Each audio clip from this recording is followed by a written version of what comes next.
This is the Big O Show. This is the Big O Show.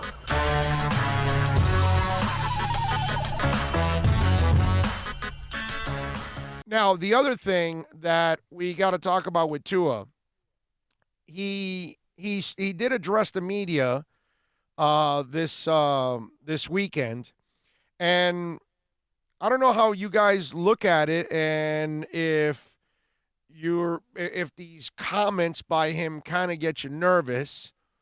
To me, I found them kind of humorous because he was actually downplaying the injuries, just like the agent does. And I understand the agent. So Tua, right, held a virtual pro day workout this week to show off the arm, all that stuff. He joined former Alabama offensive coordinator and current Maryland's coach Mike Loskley on Instagram Live on Friday night and said that injuries are a fact of life in his chosen sport. He says, I'm not playing badminton. I'm not on the swim team. Football's a physical sport. You're going to get hurt. That just comes with it.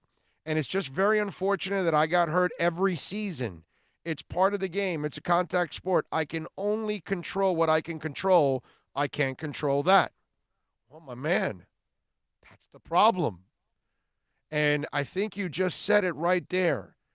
And it's just very unfortunate that I got hurt every season. Let me repeat that again. And it was just very unfortunate that I got hurt every season. So those of you out there that are coming up with the crazy stuff, well, you know he'll play one contract. Okay, so he only plays 5 years. Are you sure he's going to play all 5? Or is he going to miss 2 or 3 of those 5?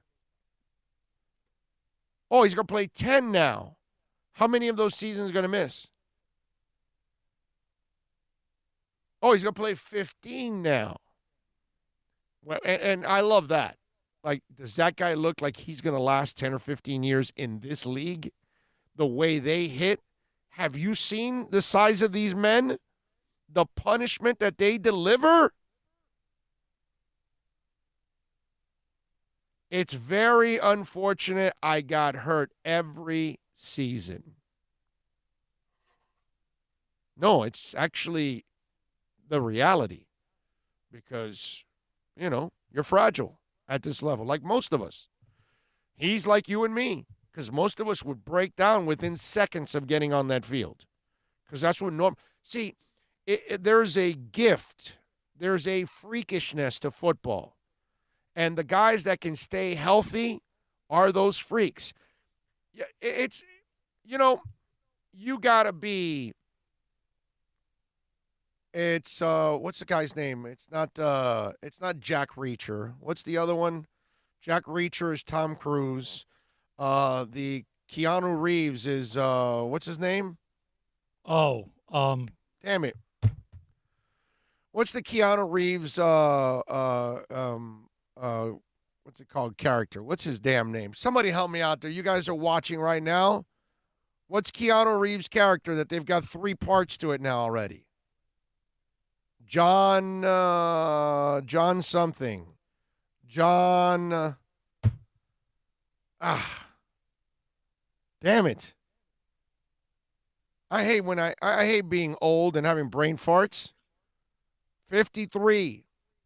What is it? John something. Help me out. John Wick. Thank you. Who was first? Man of 1,005 holds. Way to go, man. Man of 1,005 holds. All right, so you know John Wick. You watch John Wick. I would hope that most of the people watching right now, have you seen at least one John Wick? You have. Okay. The first one. All right. You notice, right? The guy falls from a second floor. He gets up. He gets shot. He gets up. He gets shot. He picks the bullet out. He breaks his leg. He'll drag the leg for 800 miles. It doesn't matter. You wonder about John Wick. It's like, you know, look at all the John Wicks that came in. You guys are awesome. It doesn't matter what happens to John Wick, right? You're like, holy crap, this guy got up again. That's football players. You have to be John Wick on the football field. You have to be able to get up after they just punish your ass. And Tua can't get up. Tua has no John Wick in him. Can't find a way to stay on the field. You got to find a way to stay on the field. Availability is, the most priceless thing that's out there in football. Outside of your talent and being effective and obviously not throwing the ball 30 interceptions, durability is a key. It's a skill, it's a talent, it's a gift. It's whatever adjective you want to label it. And Tua has no John Wick in him. And he's telling you that right there. And by the way, Tua, if you were on the swim team, I think you would break down too. Okay? Let's not make it sound like swimming is cake. All right? Because when they have you swimming 1,000 meters, I don't know, a guy like you might blow out a hamstring or something. Who knows? To me, Tua looks like the guy that gets injured no matter what. It's very Sam Bradford-ish. It's not if. It's when. Right. It's when. It's exactly it. And like 4,000 John Wicks came in. Thank you all. And he even said it himself. I mean, that's the most indicting of all of it. Him saying himself flat out. Right. Every year. Every year. You know what it is to say it every year? That is, Now, here's the best part. So I'm watching this whole thing on Tua, right? And I've been having a little fun at the expense of Laura Rutledge, as you all know, because she seems to be the mouthpiece. Now, politics, right? This is why I don't like doing terrestrial radio anymore. Because if you're on the same station with teams, then you've got your wussy-ass program director, Len Weiner, all whiny and, all nervous because you said something about a team or something. And so you have gutless people like that running, and you have a gutless organization like Intercom. And by the way, thank you, because that's why this show has grown, because you really don't have much options on radio anymore. So their lacking is our benefit. Yes, there's no doubt. I mean, Intercom's done me an enormous favor. No competition. It's a beautiful thing. Anyway, so I've told you this, that you got to play the politics. You got to play the game. I'm not a fan of playing the game like that. Okay? I know plenty of agents, man. I know all the top agents in the NFL. Okay? Now, they all know me too. And so I will ask them about their own player, and then I'll tell them what's wrong with their player. And then they'll give me a BS line, and I'll say, hey, you're not going to sell me on that. Come on, man. You can go sell them, but I know what this guy's about. So if the guy's a bad dude, I'll tell him he's a bad dude. If the guy's dumb, I'll tell him he's dumb. If he's not a good football player, I'll tell him he's not a good football player. Doesn't matter to me. Because I'm brutally honest. At least West Shrine that day sitting in the lobby. Yeah, with the Adiza. Yeah, with the Adiza. But again, and I love Adiza like a brother. But he knows I'm not going to BS him. And he knows he can't BS me. You know what I mean? Most agents know that they're not going to BS me and sell me something, because then I'll come back at him and I'll tell him, come on, dude. I know your guy can't catch. I know your guy can't throw. I know your guy's not accurate. I know your guy, gets high too much. I know your guy's lazy, whatever. And I'll tell him that. But there are people out there that in order to get their information, they will kiss ass. And they won't say anything. And they won't have an opinion. And so, hate to pick on her because she's a good broadcaster. She sounds good. But Laura Rutledge, you can tell, is, in the Tua camp. And you can tell that whether it's Steinberg or a Steinberg assistant or somebody giving her information, watch her explain Tua today on Get Up. And it continues to be the biggest concern of any team, to Dan Graziano's point, that will be interested in Tua and has been interested in Tua. I think what we're dealing with here is obviously a conundrum, but there's so much more to it. I mean, you look back at these injuries, it's important to note that both ankle surgeries were done for Tua because they were trying to get him back to play in the college football playoff. I mean, there's really no other way to look at it. They really wouldn't have done those surgeries otherwise. They are actually surgeries that create a zip tie in somebody's ankle and allow them to be stronger going forward. The reason why I bring that up is because, Greeny, to your point, we are saying that this guy is injury prone. He's had all these injuries in the past. That's a part of his story. But what's also a part of his story is that these surgeries, for the medical reasons that we've illustrated, will make him stronger. Now, he just has to continue to stay healthy. I think one thing, too, and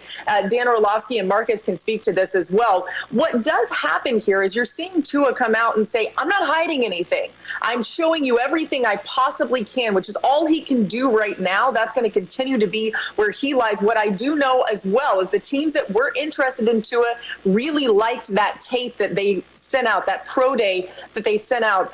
They were very impressed by that, specifically some of those 47-yard throws that really required a lot of movement in the pocket, really showing how healthy and how good he does look right now. Oh, she almost choked up there at the end.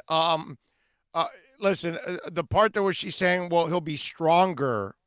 The guy breaks down all the time. This is Tommy John surgery all over his body. There's nothing about strong. And he could have Tommy John and he'll blow his arm out again and again and again because that's what he is. That's what he is.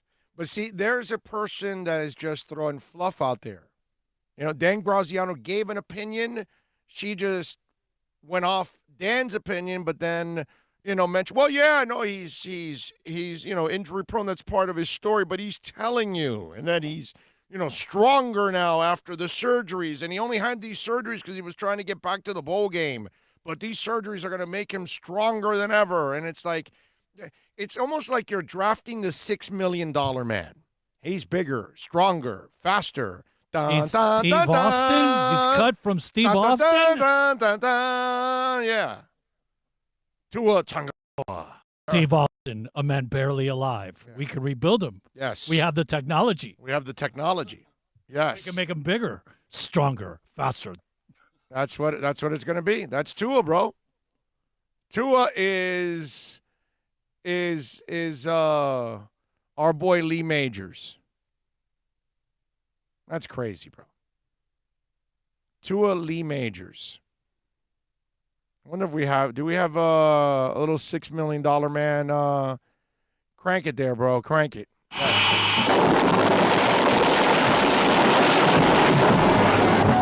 Steve Austin, astronaut. Tua, a man barely alive. Quarterback, a man barely put together. Gentlemen, we can rebuild him. We have Chris the Greer, technology. we can rebuild him. We have the technology. We have the capability to make the world's first bionic man. We have the capability of making the world's first bionic quarterback. Steve Austin. Tua Tagovailoa. He's that man. Better than he was before. Better. Stronger. Better. Stronger. Faster. Faster.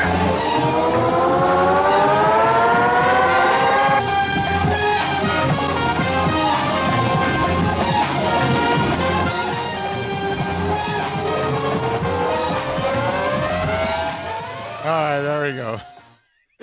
My favorite was the Bionic Woman one. Yes. Okay. And her ripping the yellow pages in half. That was always like, yeah. Okay. Lindsay Wagner, the Bionic Woman.